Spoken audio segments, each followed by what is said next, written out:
is up? And welcome to another episode of, I almost said Podcast Bay. Wow, what's wrong with me this today? Is the Trep Tech Podcast. Thank you for the reminder. And what's weird is I don't even host Podcast Bay. I know, and haven't for a while. Years. And you keep trying to say Podcast Bay. That is how deeply ingrained in me that show has been. Wow. Welcome to the Trep Tech Podcast. I am Scott Doucette, your co-host, and I am here with the fabulous, the marvelous, the wonderful, the Mrs. Fantastic Airial Renal. Airial, how you doing?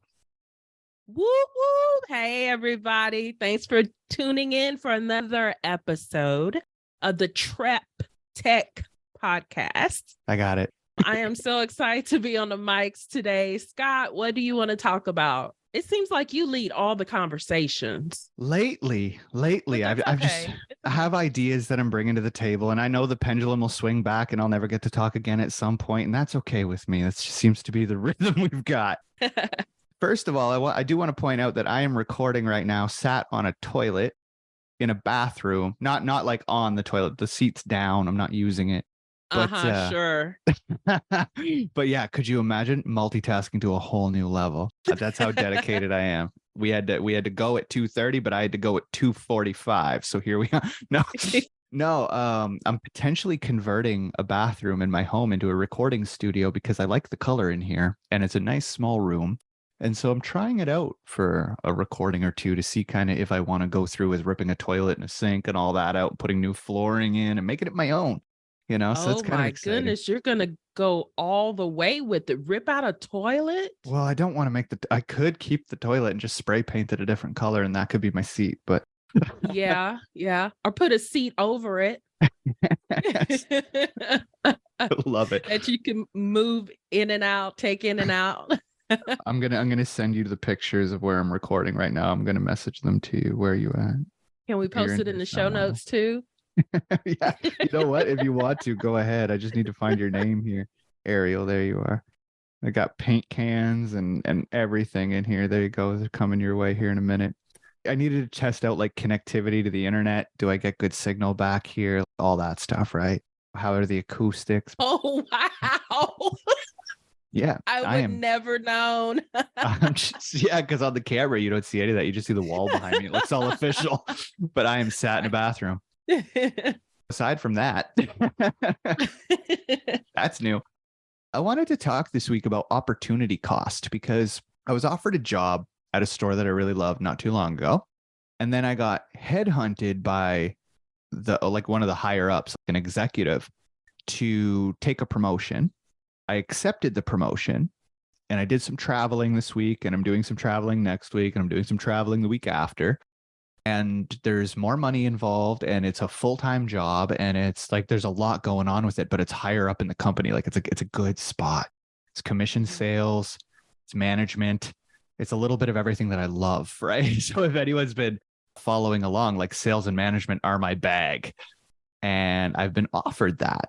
So I took the kids and my wife Tor down to the city where I would be working, and we spent 4 days there. And they loved it for the first day. They were okay with it the second day. But then the next 2 days, they started listing off all of the things that they would be doing without. We'd be doing without the beach right outside our door. We'd be doing without the nature trail just up the street. We'd be doing without the block the kids grew up on, and all the people who breathe so much like good into their lives. Their favorite dog lives up the street and they go play with him every day in the summer. We wouldn't be able to homeschool because dad would be at work literally 12 hours a day.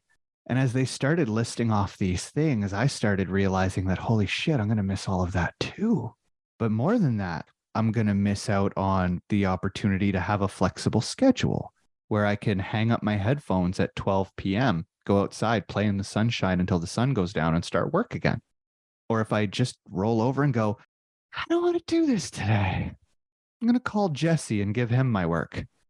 I don't get to do that. I have to still get up and I still have to go. And so I started realizing that there's opportunity cost to every choice we make. Sometimes the money isn't the thing that is going to be taken from us. Sometimes the opportunities come with more money, but sometimes they limit our freedom. Sometimes we get a little less freedom and a little more money. Sometimes we get a little more freedom and a little less money. And it's up to us to kind of balance it out. And I'm wondering, have you ever had any experiences like that? Because the one I'm sitting in, I'm deep in it. And I've been sitting here going, I don't know what to choose. That's called adulting. Yeah. But I mean, of course, there comes times in our lives where we have to make those tough decisions. What's best for the family? What's best for you? And it doesn't have to be permanent. I've definitely gone through that. I've thought about, for instance, working for someone versus just working for myself. And I've gone back and forth on that a lot, like being an independent contractor. I've gone back and forth on that a lot. And I've applied to work as a contractor for some people, and they didn't give me the opportunity. And, at first I felt all butthurt, but then I realized, if I do it myself under my own brand, I make more money anyway. And I have that freedom and flexibility. And for me, because of all my PTSD and crazy stuff, it's one way to put it. Yeah. Flexibility is a big, big thing for me. My echo decided to talk. She just weighed in on our conversation and gave us the definition of flexibility. Yeah. It's the ability to adapt to do different or changing requirements. First, my cat was knocking at the door, like he was literally knocking, and it sounded like he was about to open the door. And he was screaming, so I had to put it on mute. And now the echo wants to talk. I can't say her name because then she'll start talking again. I was about to cuss her out, but she probably would have cussed back. Yeah. So it's like, okay. So for the record, no one asked you. Right. So, but with opportunities, they come and go. I guess you just have to set up a metric for yourself or some kind of pros and cons list to say what's better for this time in this situation. And sometimes you have to make sacrifices. Sometimes it might not feel good, but it may be better and propel you forward in the future. Some of the things I'm thinking of, one, this job thing is huge. And I took a cab to work and I was talking to the cabbie about it. And he was like, you sound like you already know what you want to do, man. And like, I don't know if anyone's ever had like an in-depth conversation with their cab driver, but they're wise as fuck. So yeah, I ended up paying him extra for the therapy, but he just asking me questions and letting me talk. He's like, what do you like it about this place? What do you like about the other place? What scares you about the other place? What scares you about not taking the job? What scares you about taking the job? And I just started rattling it off. And he was like, you already know what to do, my son. Wow. So, all right, fine. Thanks. Like cab therapy. Yeah, no, I tipped that guy huge. I was like, this is for the fare and this is for therapy. Thank you. And he laughed. He just lost it. He thought that was wild. He said no one ever tipped him for therapy before. I ended up going in there and really thinking about it. And then I called my boss and I was like, listen, I'm on the fence, having second thoughts. Family doesn't like the place, etc. So she was like, take your time. Take months if you have to make this decision. We'll wait. They're like, we'll wait. Take your time, broaden your search, see if you can find places that are more suitable to your family, see if you can live further out into the country. Let's see what we can figure out. But truth be told, when I got home and started crunching the numbers, and this is playing off of what you just said a minute ago, I got home and I started crunching the numbers. And if I literally got disciplined and took the same hour that I would be putting into this other place, I would be making 66% more money for the same amount of time. Ooh. And you have a team to support you when it comes to Podcast Bay Productions and Scott Doucette Business Solutions, which I think you're changing the name again. I'm actually thinking of scrapping that completely. You know, like you, my business is ever evolving businesses, right? And brands and things. So I'm thinking of just sticking to Podcast Bay, but going again, very media oriented. We're thinking, I'm not going to give anybody the name because we're trademarking it. There's a lot of stuff kind of happening, but the more I think about it, the more I get pulled back onto this. I guess I didn't realize how well I had established myself, if that makes sense. I have no mortgage in my home. I have no car payment for my vehicle. I just have to fix it and get her back on the street. I don't have rent to pay. I don't have anything like that, right? And so when I think about it, for me to up and leave this to go pay rent for a job that pays me 66% less than my earning potential, that's not even a lateral move. That's actually a downgrade. Yeah. So the opportunity cost, the cost of taking this opportunity would have been huge. There would have been a huge cost to me for it, right? Oh, so it's 66% less and not more? Right. If I work my way up through the company, I will out earn probably Podcast Bay exponentially. Oh, Because that's the wow. thing, is once you get up into the executive positions and things, your financial compensation is quite large. But again, those things are lifelong processes and lifelong pursuits where unless somebody passes away or a position is created or what have you, getting into executive, like the C-suite is quite difficult and rare. With Podcast Bay, I can literally just incorporate and create my own C-suite. Yeah, true. And go from there, which is part of the looking forward. Like we want to incorporate, we're just trying to figure out how to do it and where to do it. And we can get into a whole thing about that, right? So the more I thought about it, the more I realized that the opportunity I initially set out to build is still my golden opportunity. It's just someone dangled something really, really enticing in front of me.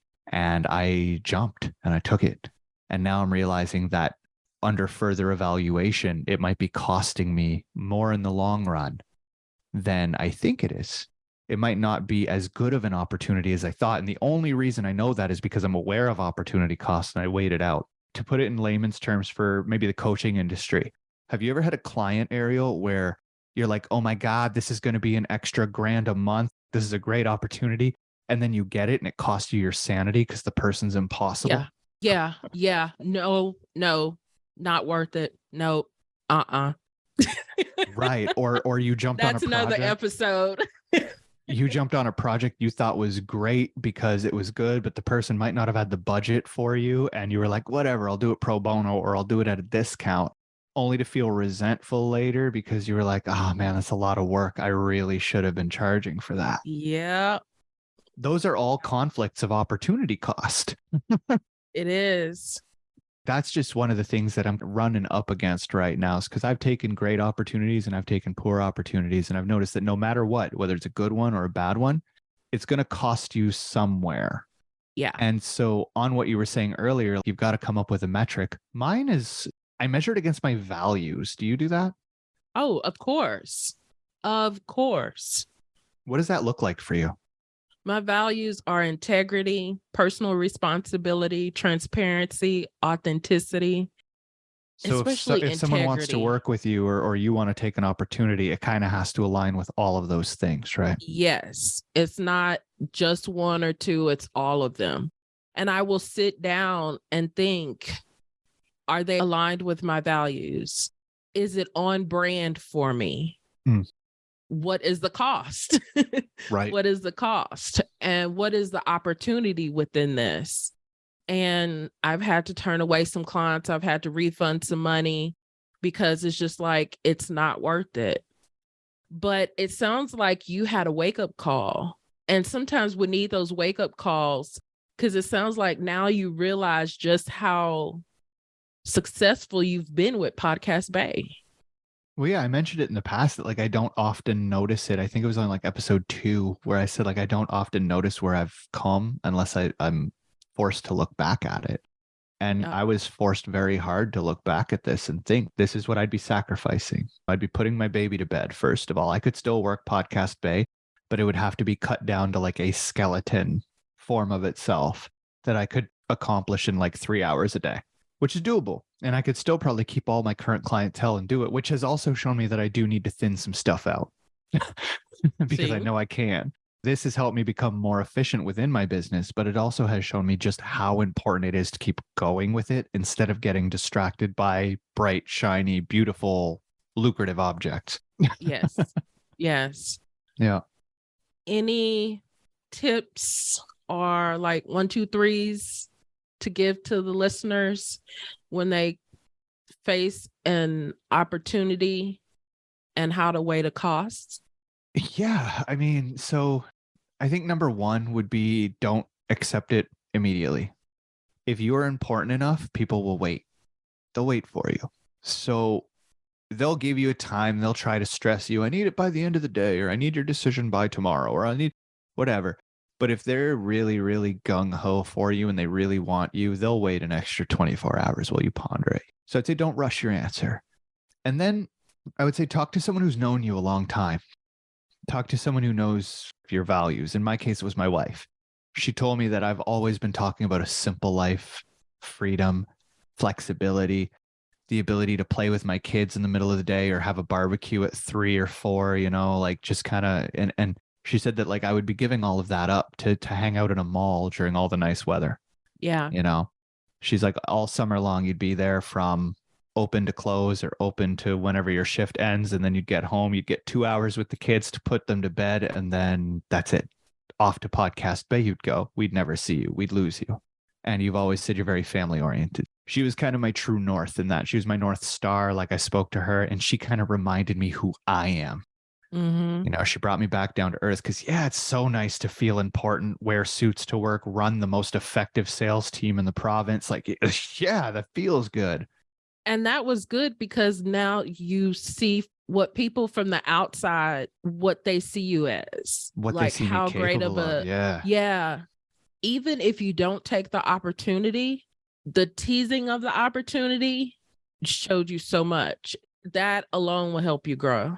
It's true. It was nice to be seen for things that I knew about myself, but nobody else ever gave me the credit for. I know I'm a great manager and a good team builder. I know I'm a wicked salesperson. No one in my immediate life knows that. You know that. My team at Podcast Bay knows that. But outside of that, not a lot of people know that. And so for a complete stranger who's high up and makes boatloads of money and has had tons of success and literally sells like $1.5 million worth of product every year, it was incredible to hear her thoughts on me as a person.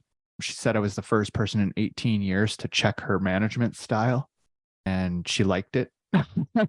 Because I like, let's face it, Airial's like, I'm not surprised. But a customer came in looking for something, and she kind of, the way she approached it, I felt was not empathetic enough. And I told her that. I said, that man was looking for empathy and you didn't give it to him. What? You check somebody on empathy? Absolutely. Isn't that weird? I know. But that's because that's a lesson that I get often. That's what I hear is that person really needed you to empathize right there. And I often miss those opportunities. So I saw her repeating one of my mistakes and I was like, hey, chill out on that. That man needs empathy. And she was like, oh, that's valid. But she just walked away from that saying like, that's valid. And later on, she told me no one does that to her. And she felt that I came from a very valid place. And so she respects that and she respects me. And it's really cool to have that someone, like you said, notice me for those things, kind of tell me from the outside looking in how they view me, because I don't view myself that way. We tell you that all the time. At least we try to, but I'm glad there was somebody that stepped in that told you it again for the millionth time and you actually listen. I know. I'm so down on myself and so hard-headed about it sometimes. And you guys, bless your hearts, you're still trying. You do your best. But sometimes we need that. I mean, you do that for me a lot.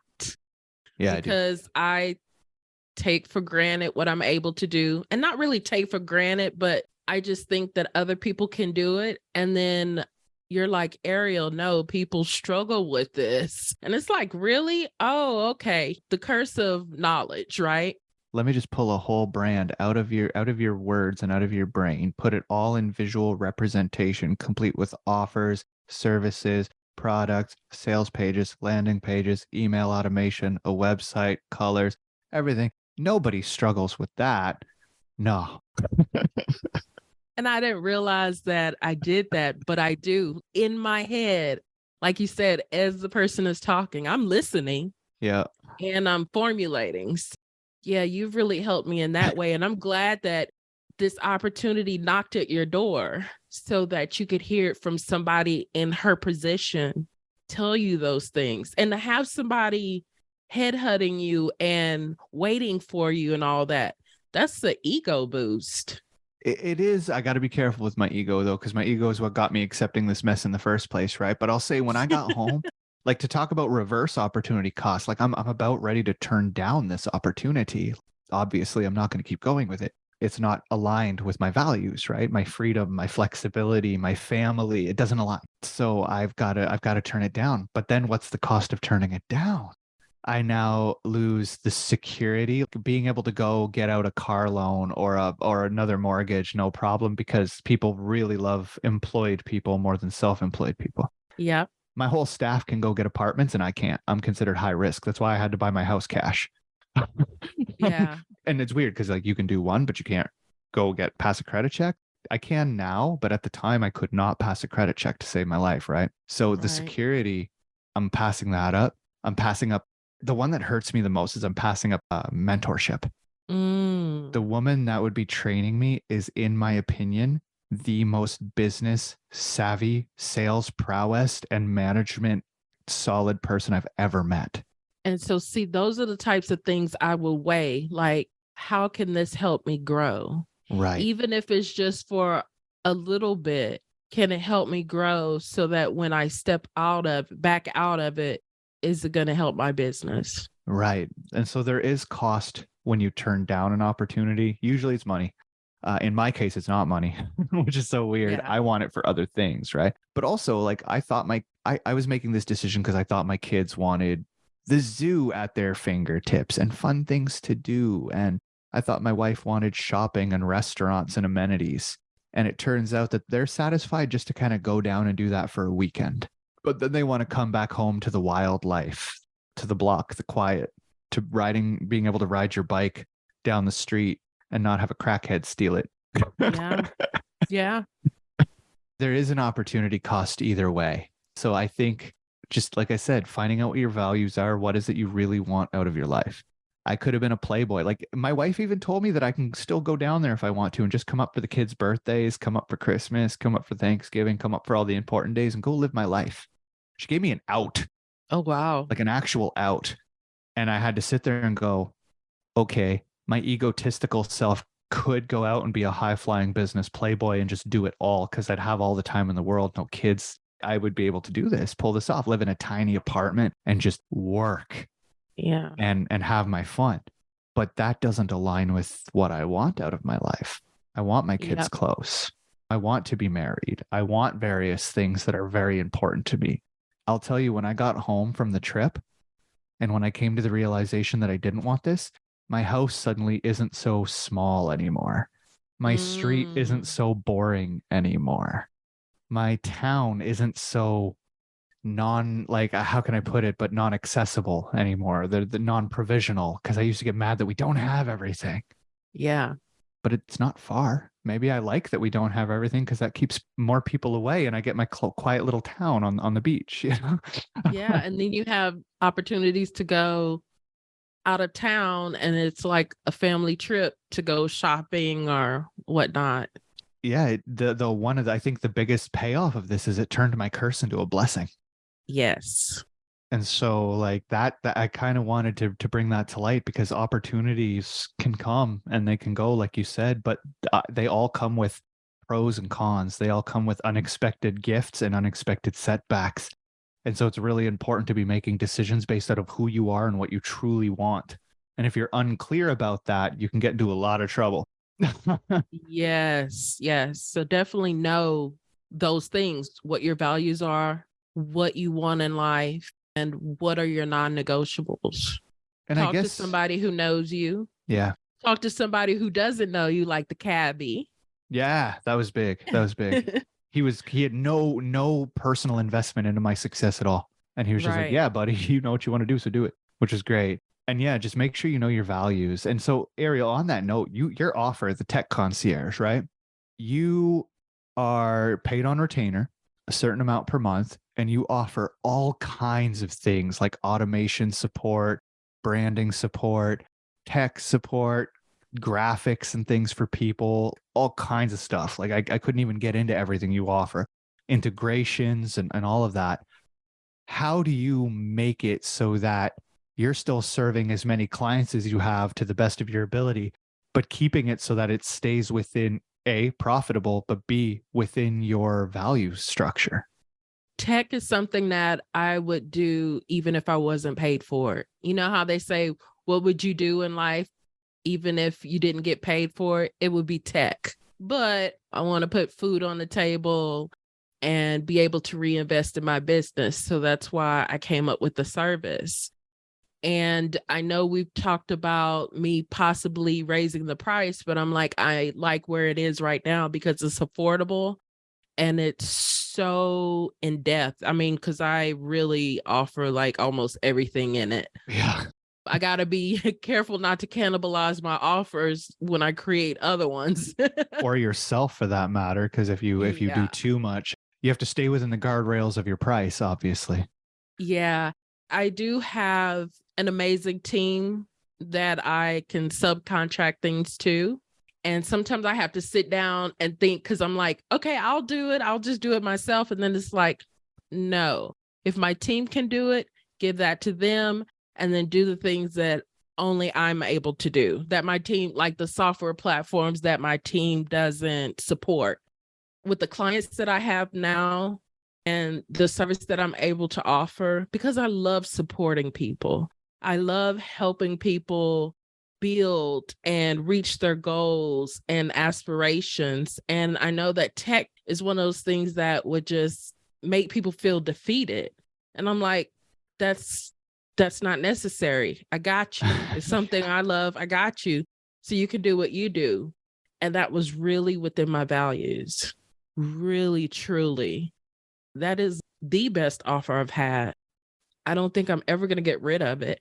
Just price it higher as the need arises, I guess.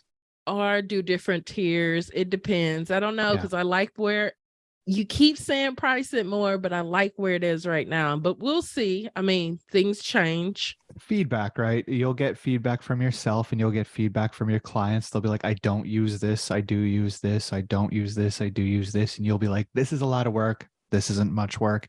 And eventually you'll be able to figure out a tier system where you can get paid more out of it from the people who really require like a lot of intense guidance or a Yes. lot of intense projects. You can charge them more, but there's no saying you don't go off grid and customize something for them that's not Tech Concierge, right?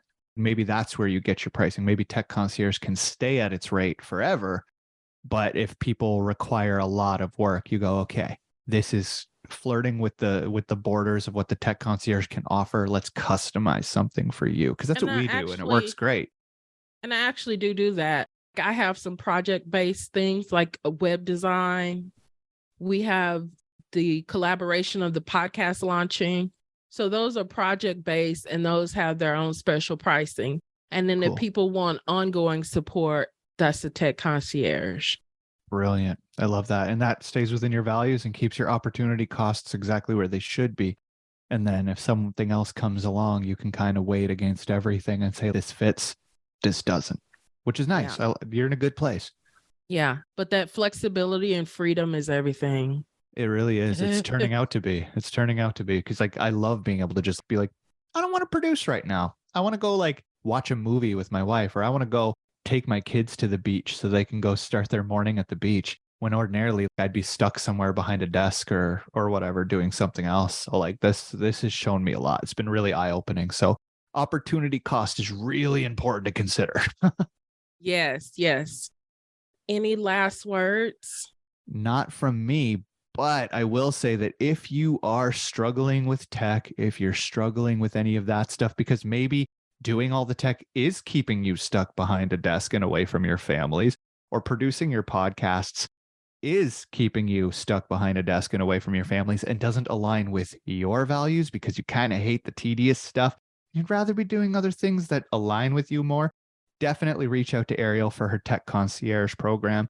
Definitely start a dialogue with me for production services so that we can take this stuff off of your plate and get you back to doing the things that align with your values and your life and who you want to be as a person, but also as a professional.